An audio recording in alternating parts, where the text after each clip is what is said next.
So girls next है case number 2। Case number 2 में आपको बोला होगा कि आपको प्रॉपर रेशो दी होगी, तो उसमें आपको ये पता लगाना होगा, प्रॉपर रेशो में ये बता दिया होगा कि किस पार्टनर ने कितना शेयर लिया है।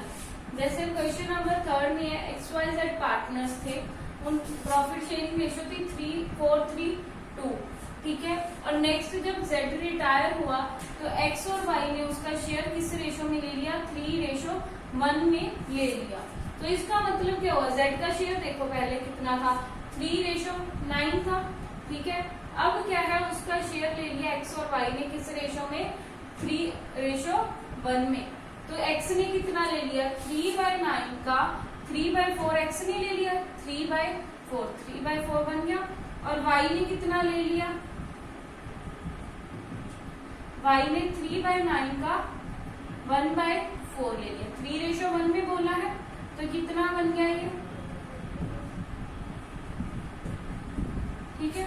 तो न्यू रेशो देखो, X की कितनी आ जाएगी, X का ओल्ड शेयर कितना था, 4/12, 4/9,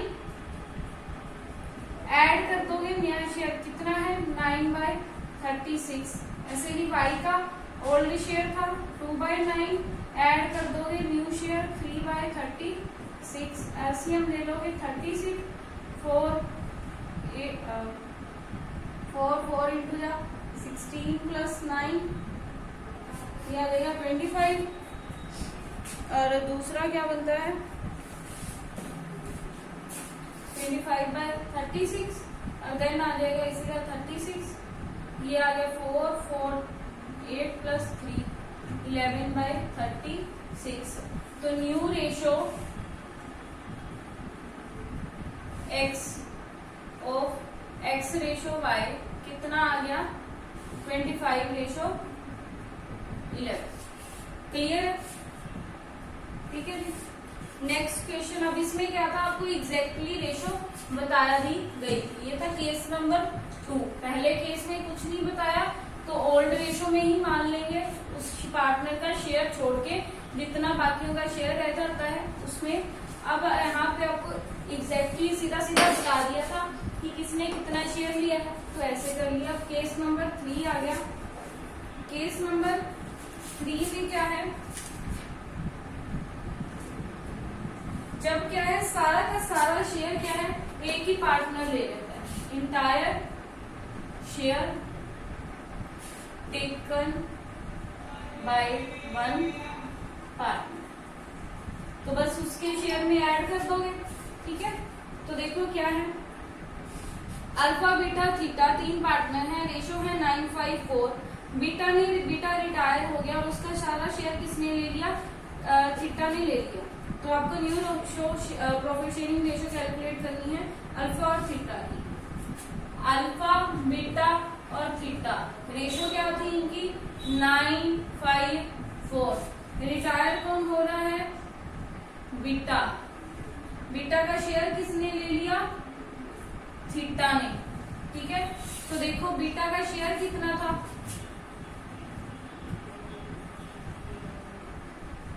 बीटा का शेयर कितना था, 5/18। ले किसने लिया, थीटा ने, तो थीटा न्यू शेयर कितना बन गया, तो पहले कितना था, इसके बाद 4/18, इसका कितना ले लिया, 5/18, नया शेयर क्या बन गया, 9/18। अल्फा का शेयर क्या बन गया, अल्फा का सेम रहेगा कितना, 9/18। तो अब अल्फा रेशो थीटा रेशो कितना आ गया, 9:9, कट करके 1:1। क्लियर है। देन क्या है,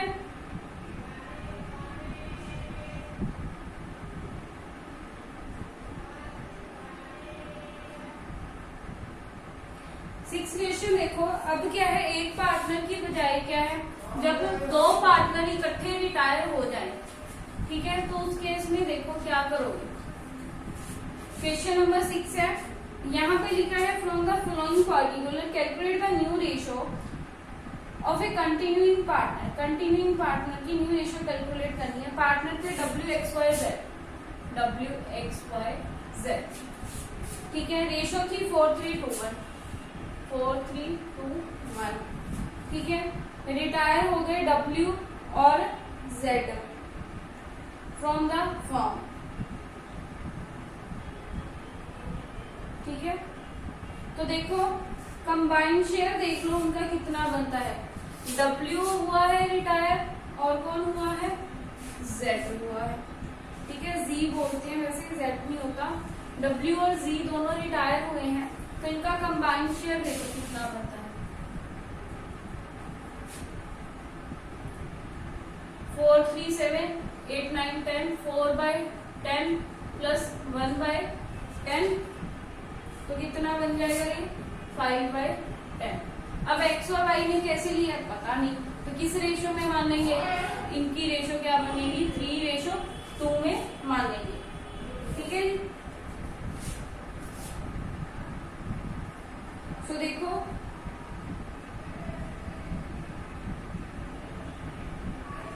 देखो X और Y दोनों पार्टनर्स रहेंगे ना, तो इनकी रेशो क्या बनेगी, इनका शेयर क्या है नई रेशो में 1 है।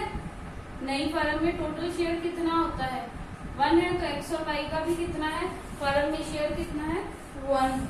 तो 1 में अगर आप इनका शेयर माइनस कर दोगे तो कितना बन गया, ये कैसे कर लो, चाहे एग्जिस्टिंग जो पार्टनर छोड़ के गए हैं उनका शेयर माइनस कर लोगे तो कितना बचा 5/10, तो भी कितना आ जाएगा आपका 5/10 अदर शेयर बच गया।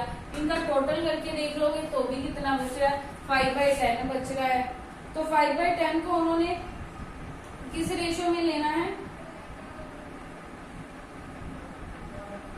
अपनी ओल्ड रेशो में ही लेंगे।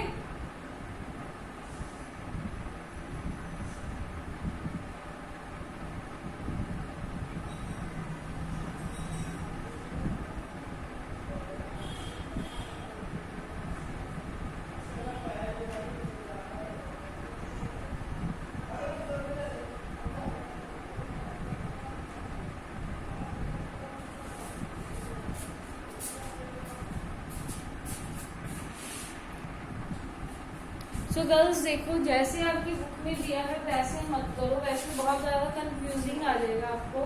सीधी से इसका एक ही मेथड होता है कि मान लो जब कुछ ना कहा हो कि पार्टनर्स ने कैसे लिया है शेयर, तो जो पार्टनर चले जाते हैं उनका शेयर छोड़ दो, बाकी का जो क्या बन जाती है वो न्यू रेशो बन जाती है। तो X और Y की न्यू रेशो क्या बन जाएगी 3:2 बन जाएगी।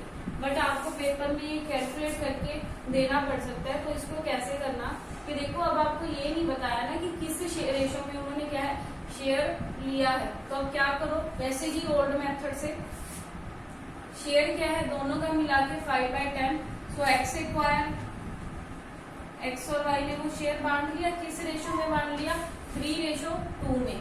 तो देखो जो उनकी शेयर बच गया था, तो 5/10 इंटू 3/5 कर दिया, क्या बच गया 3/10। वैसे ही Y ने कितना एक्वायर कर लिया होगा 5/10 को 2/5, 2/10, तो न्यू रेशो क्या आ गई 3:2, ठीक है। ये वेरीफाई हो गया, सीधी सी बात है। इसको हमने कैसे मानना है, कैसे ही किया है कि देख लो 1 में से माइनस करके जो शेयर बचता है, ये पार्टनर चले गए, इनका शेयर माइनस कर दिया, तो बाकी पार्टनर्स के पास शेयर कितना बच गया 5/10। तो 5/10 को उन्होंने अपनी ओल्ड रेशो में ही बांट लिया, तो अब उनके पास शेयर कितना आ जाएगा 3:2 ही आ जाएगा। इसका वैसे सीधा CBSE बोर्ड में हम सीधा ही लिख देते होते हैं कि W और Z रिटायर हो गया तो अदर न्यू रेशो क्या आ गई, अगर कोई कंडीशन नहीं थी 3:2 आ गई, ठीक है जी।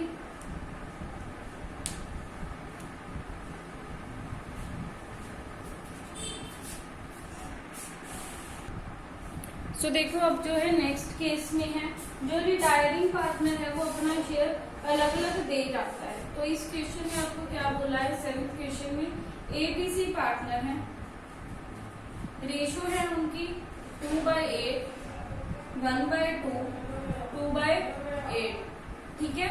B रिटायर है एंड सरेंडर 3/8, बी हो गया रिटायर और उसने अपने शेयर का 3/8 किसको दे दिया, सी को, और बाकी का जो शेयर बचता है वो सारा किसको दे दिया, ए को। तो इस चीज को कैसे हम कैलकुलेट करेंगे, तो देखो डी सेक्रीफाइस, जो पार्टनर जा रहा है वो तो सेक्रीफाइस ही करके जा रहा है ना अपना शेयर, बी सेक्रीफाइस फॉर सी, सी के लिए बी ने सेक्रीफाइस कितना किया, 1/2 का 3/8 किया, ठीक है जी। तो कितना आ गया, 3/16 आ गया। अब देखो 1/2 में से 3/8 अपना मतलब 3/16 किसको दे दिया, सी को, तो बीज सेक्रीफाइस फॉर ए, ए के लिए कितना सेक्रीफाइस करेगा, 1/2 माइनस कर दोगे 3/16। अब इस चीज को समझो, 1/2 का 3/8 दे दिया, 1/2 का मल्टीप्लाई करके 3/8 कर लिया, 3/16 कर लिया, ठीक है। तो 1/2 में से अगर उसने 3/16, 1/2 का 3/16 किसको दे दिया, बी को, तो ए के लिए क्या बचा, 1/2 का माइनस कर दोगे 3/16, यही दिया है उसको, तो कितना बच गया, 16, 8 माइनस 3, 5/16 किसको दे दिया, ए को दे दिया। सो देखो ए का न्यू शेयर क्या बन जाएगा, as new share, old share कितना था, 2/8, ये कितना, बी कितना दे गया, 5/16, 4 + 5 = 9/16 आ गया, ठीक है। और सी का न्यू शेयर, ओल्ड शेयर कितना था, 2/8, बी कितना दे के गया है, 3/16, तो कितना बन गया, 4 + 3 7/16, तो न्यू रेशो क्या आ गई, 9:7, क्लियर है। और गेनिंग रेशो क्या आ गई, अगर गेनिंग रेशो निकालनी हो तो ये देखो 3 और 5, ये देखो 3/16 दिया है सी को और 5/16 दिया है ए को, तो गेनिंग रेशो क्या बन गई, 3:5, ठीक है। बस इसको समझ के करना कि 1/2 का 3/8 किसको दे दिया, ए को दे, सी को दे दिया, बाकी कितना बचेगा भाई, जितना एक को दे दिया बाकी माइनस करके बचेगा वो दूसरे का, ठीक है। इतना दे चुके उसको तो इसका माइनस कर दिया तो आ गया, कंफ्यूज होने की जरूरत नहीं, ज्यादा मत सोचने लग जाना, बस सीधा सीधा कर लेना। उसके बाद है 8th क्वेश्चन, इसमें आपको दिया है लास्ट केस है। अब क्या है, जब जो पार्टनर रिटायर होके जा रहा है उसका शेयर क्या है, एग्जिस्टिंग पार्टनर इक्वली ले लेते हैं, ठीक है। तो XYZ पार्टनर है, रेशो है 8:5:7, Z रिटायर हो जाता है और उसका शेयर ले लेते हैं XY इक्वल में, XYZ है, ओल्ड रेशो कितनी है, 8:5:7, चला कौन गया, Z, 7 कितना है इसका, 20, ठीक है, इक्वली ले रहे हैं, तो X एंड Y इक्वायर्स, कितना इक्वायर कर लेंगे, 7/20 का 1/2 और 1/2, कितना बन गया ये, 7/40 बन गया। तो X न्यू शेयर, X का न्यू शेयर क्या आ जाएगा, देखो पहले माइनस करते जाते थे एडमिशन में, अब यहाँ पे सारा ऐड करते जाओगे। तो देखो X का ओल्ड शेयर था 8/20 था, ऐड कर दोगे जो उसने Z का लिया है 7/40, सेमली Y का न्यू रेशो, न्यू शेयर कितना आ जाएगा, ओल्ड था 5/20, इसका ले लिया 7/40, 40 16 + 7 20 + 5 हो गया अपना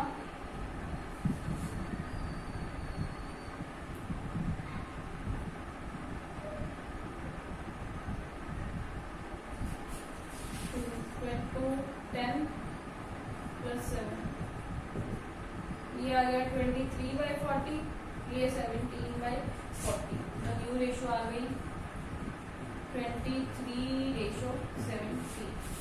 क्लियर है?